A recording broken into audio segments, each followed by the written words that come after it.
ফল প্রকৃতির এক অপূর্ব দান যা মানুষের সুস্থ জীবনযাপনের জন্য অত্যন্ত গুরুত্বপূর্ণ। এটি শরীরের জন্য প্রয়োজনীয় ভিটামিন, খনিজ, অ্যান্টিঅক্সিডেন্ট এবং ফাইবার সরবরাহ করে। ফল শুধু খাদ্য নয়, বরং এটি আমাদের স্বাস্থ্য, পরিবেশ এবং অর্থনীতির জন্য অত্যন্ত গুরুত্বপূর্ণ। ফল হলো উদ্ভিদের সেই অংশ যা ফুলের পরিপক্কতা থেকে উৎপন্ন হয় এবং এতে সাধারণ বীজ থাকে। অধিকাংশ ফল মিষ্টি বা টক স্বাদের হয়ে থাকে এবং সহজেই খাওয়ার উপযোগী। ফল বিভিন্ন ধরনের হতে পারে, এগুলোকে বিভিন্ন ভাগে ভাগ করা যায়।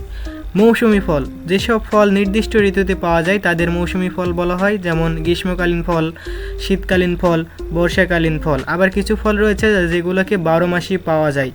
আবার কিছু ফল রয়েছে শুকনো, যেগুলোকে আমরা পানির পরিমাণ কম থাকে তাদেরকে শুকনো ফল বলে থাকি এবং যা দীর্ঘদিন সংরক্ষণ করা যায়, যেমন খেজুর, পেস্তা, কিশমিশ ইত্যাদি। ফল পুষ্টির এক বিশাল উৎস। এতে রয়েছে vitamin A, B, C, E এবং K, mineral, iron, calcium, potassium, magnesium. হজম শক্তি বৃদ্ধিতে সাহায্য করে ফাইবার, রোগ প্রতিরোধ ক্ষমতা বাড়ায় অ্যান্টিঅক্সিডেন্ট এবং কিছু ফল আমাদের চোখের জন্য ভালো, যেমন